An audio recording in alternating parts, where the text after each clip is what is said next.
MFA alone is no longer enough to protect your accounts.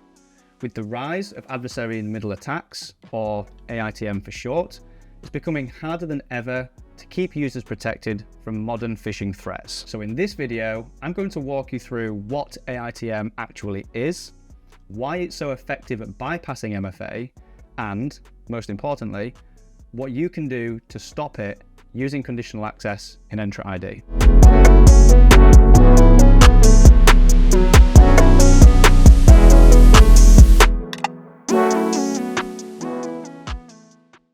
So what is AiTM phishing? Well, you can think of AiTM attacks as the evolution of the classic credential phish. In the past, attackers would spin up fake login pages, trick users into entering their credentials, and then reuse those details later. And while this is still common to see, that kind of attack is more likely to fall flat now that most organizations require MFA. And so attackers have adapted. Using tools like EvilGinx, Modlishka, or Murena, attackers can now create phishing sites that proxy the real Entra ID sign-in experience. And that means corporate branding and any sign-in page customizations all get pulled through, making it look legit. The victim logs in, completes MFA, and everything seems fine. But under the hood, the attackers just captured three things: the username, the password, and crucially, the session cookie. And it's that cookie that lets the attacker bypass MFA entirely because it gives them access to the session as if they were the user. So how do we stop this? Well, the key is phish-resistant authentication. These methods use public private key cryptography and require direct interaction from the user. In other words, even if an attacker tries to proxy the login page, the authentication can't be completed. Let's take FIDO2 passkeys as an example. These can be hardware-based or stored in something like the Microsoft Authenticator app. When the passkey is registered, it also records the relying party URL. So in our case, that's the genuine Microsoft login URL. If an attacker tries to use a fake domain through an AiTM framework, that mismatch breaks the chain and stops the authentication in its tracks. That means no MFA completion, no session token, no compromise. And of course, you also get this protection with Windows Hello for Business, Platform SSO for Mac, and certificate-based authentication. All that being said, it's not enough to just enable these phish-resistant methods and call it a day. If your conditional access policies aren't configured properly, users might still be able to fall back to weaker MFA methods like push notifications or SMS.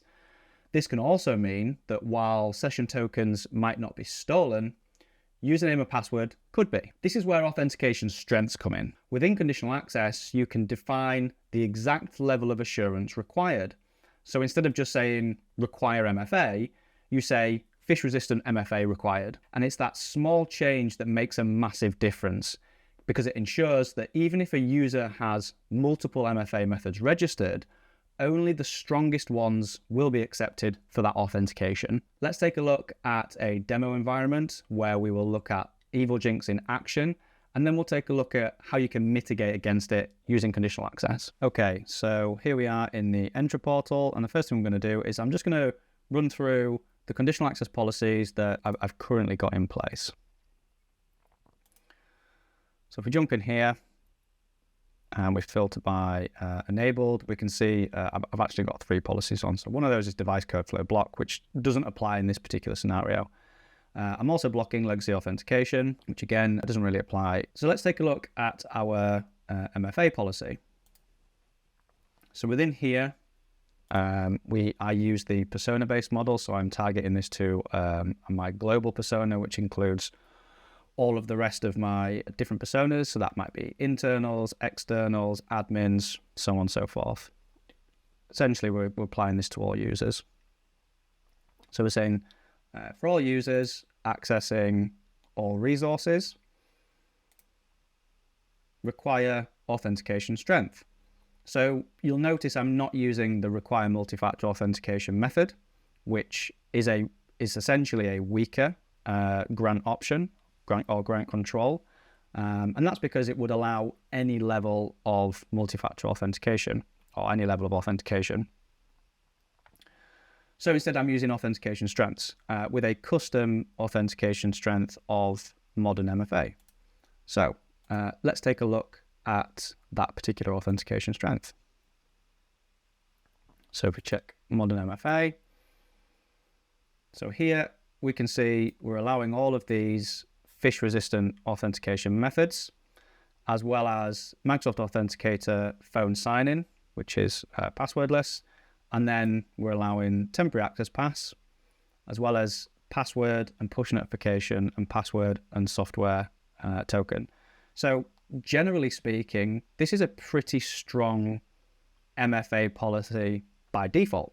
We're not allowing password and SMS. We're not allowing password and voice. So this is a typically pretty strong starting point, and it's probably where I would expect, maybe not most, but a good chunk of organizations to be doing something like this at the moment. So this is what we've got in place. Okay, so generally speaking, pretty good conditional access policy. Before we jump into the AiTM demo, we'll just take a quick look at our victim user authentication methods, see which ones have been registered. So we can see here we've got SMS and Microsoft Authenticator. As you saw before, password and SMS is actually not allowed within our MFA policy. So the fact that that's there, it really just means it can't be used for MFA. The reason why it's there is actually to allow 2 authentication methods for self-service password reset. So that can't be used for MFA. So in this case, the only authentication method that's available is Microsoft Authenticator notification. So let's jump into the demo. If I drag these over, let's go through what this would look like. So I've got my EvilGinx running, and I'm using a virtual machine in order to test this. So what I'm going to do is I'm just going to go ahead and go to our phishing URL. So I'm going to go ahead, pipe that in there, and what we should see once we take our victim's email address and pipe that in, so straight away you can see that we've got the tenant branding. So I put that in there just to make it super obvious. So anybody, any standard user would typically look at that and go, yeah, that looks legit. And actually, when you take a look at the domain that we're using, in this case, entraidprotected.com, that's also a pretty strong domain or strong fake domain for phishing users. So, not entirely obvious to the standard end user.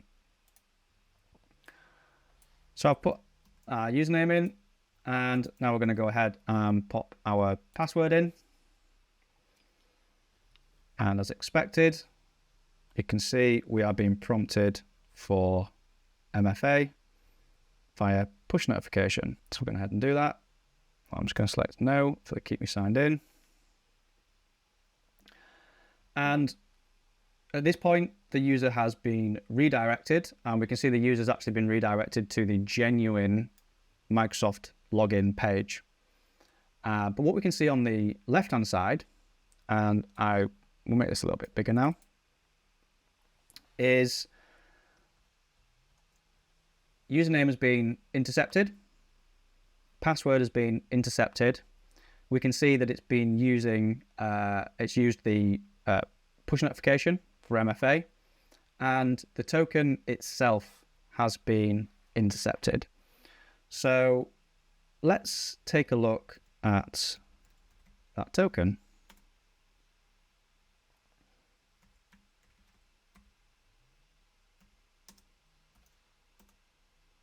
Okay.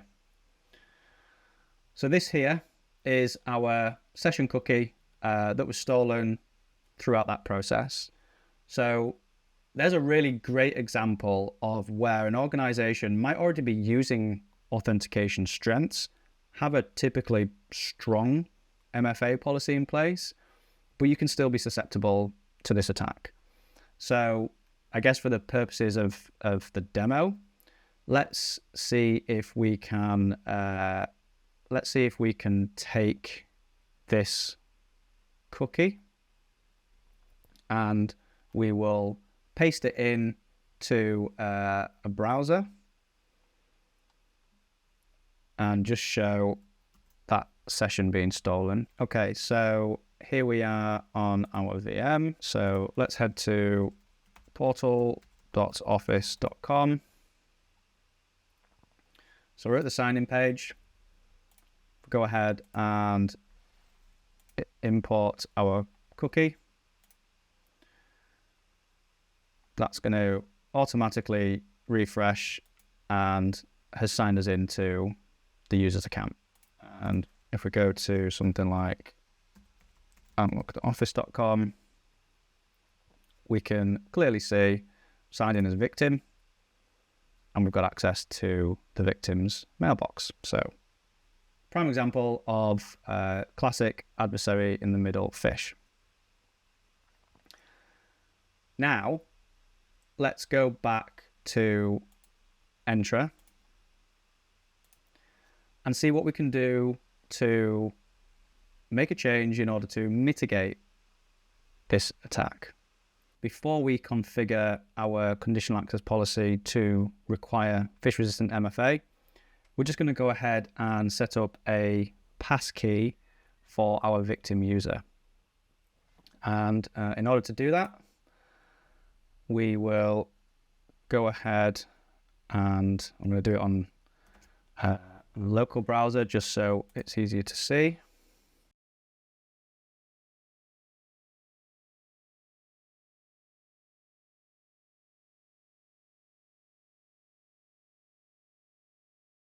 This user doesn't have passkey registered yet. I'm going to go ahead and register the passkey from within the Microsoft Authenticator app, and then I will refresh this page so that you can see the passkey has been added.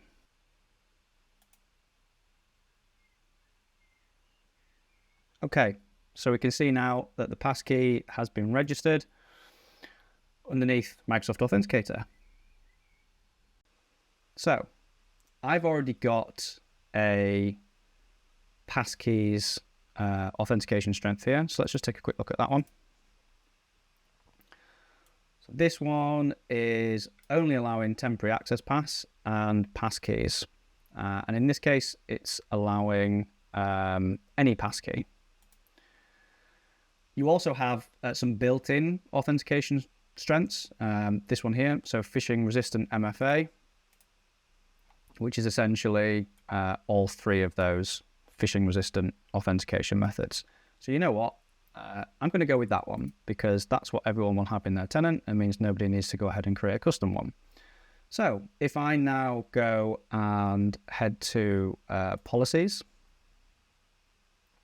and I find my MFA policy, we're going to go ahead, I'm going to update that grant control, and we're going to say instead of using modern MFA, we're going to require phishing resistant MFA. I'm going to go ahead and save that.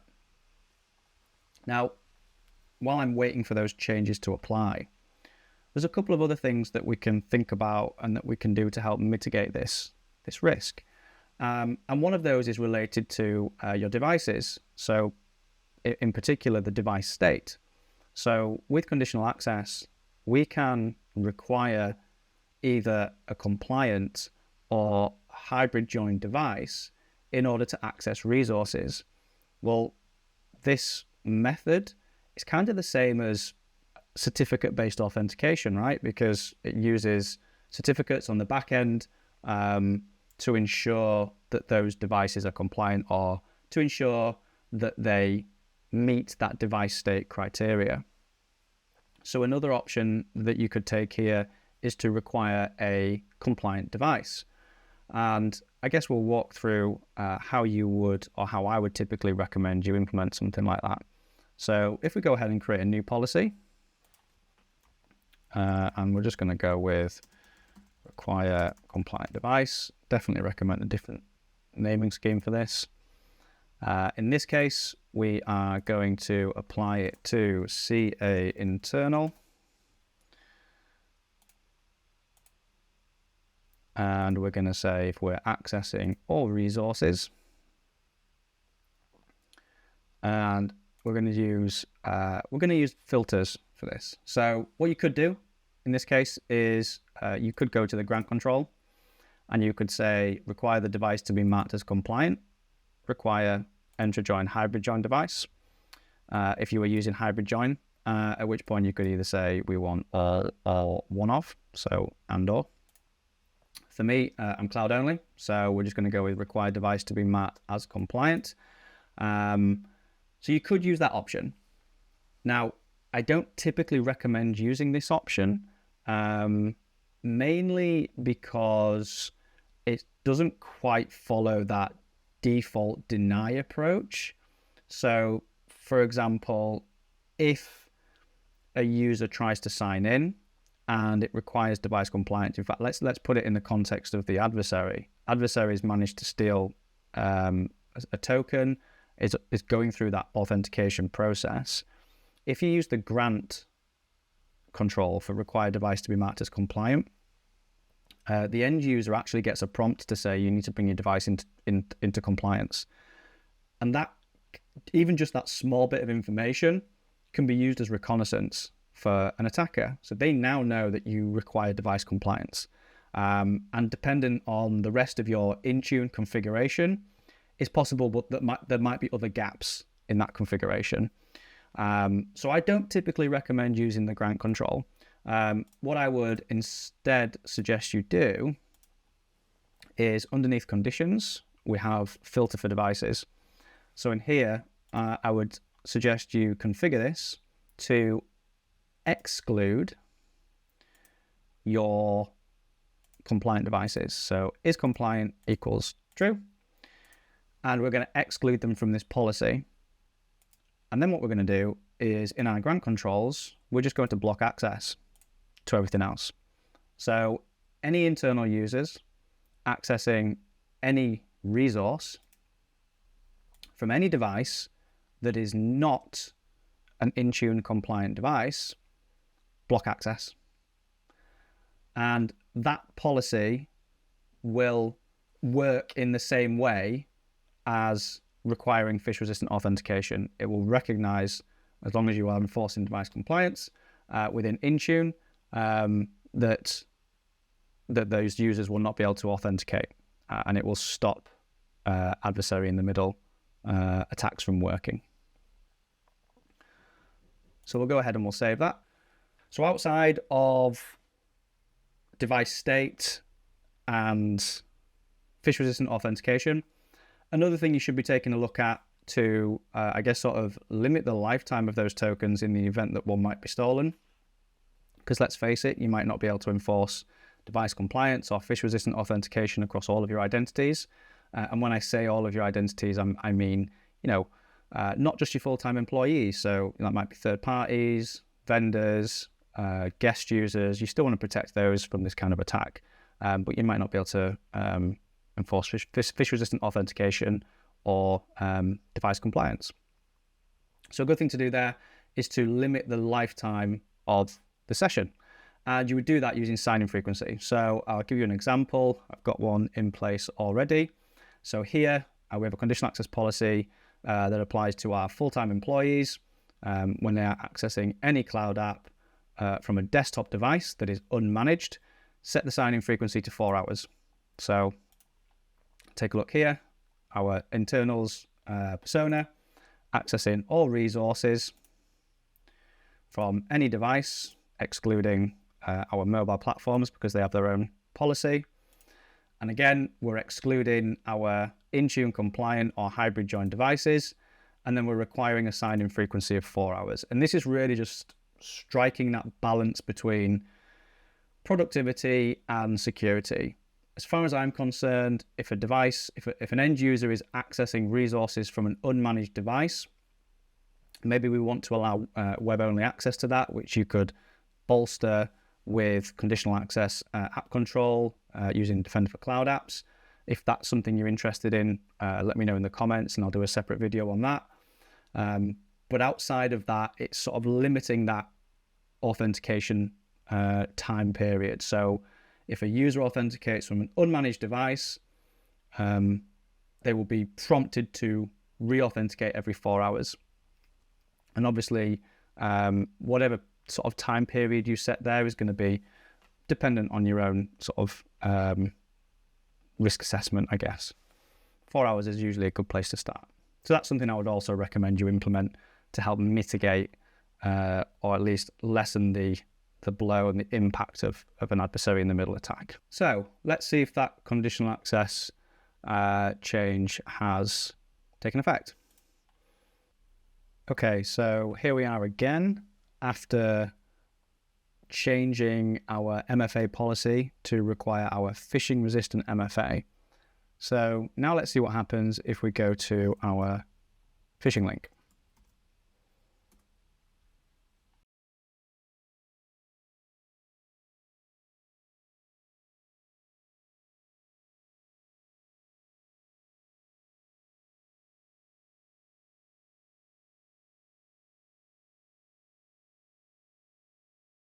So here we can see we're being prompted for a passkey.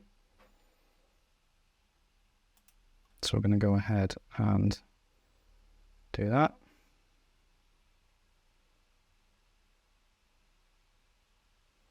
We can see in this case the passkey is attempting to sign into login.entraidprotected.com and it's failed. Problem signing in.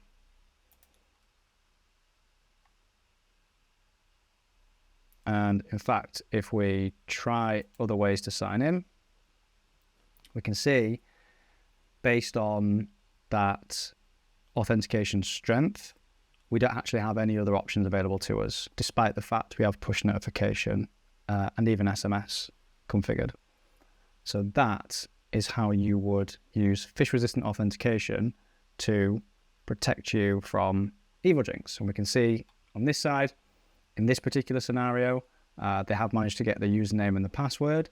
So it's the kind of thing you would still want to know about so that you can reset a user's password potentially, but certainly requiring phish-resistant authentication in the form of MFA, they're unable to get the session token. And there you have it. You've just dramatically raised the bar for attackers. If we were to go through the scenario as an attacker again, we can see these controls stop the attack completely. So to wrap it all up, AiTM phishing attacks are rising and they're designed to bypass MFA. Session cookies are the new target, not just your passwords. Conditional access in Entra ID genuinely lets you fight back with phish-resistant MFA, device requirements, and stronger session controls. So go and check your conditional access policies now. If you're still allowing SMS or standard push notifications without enforcing authentication strengths, you've got a gap that attackers can exploit. If this video helped, drop a like, subscribe for more Microsoft security tips, and leave a comment. You know, have you seen adversary-in-the-middle phishing attempts within your environment yet? I'd love to hear your thoughts. Stay secure, and I will see you in the next one.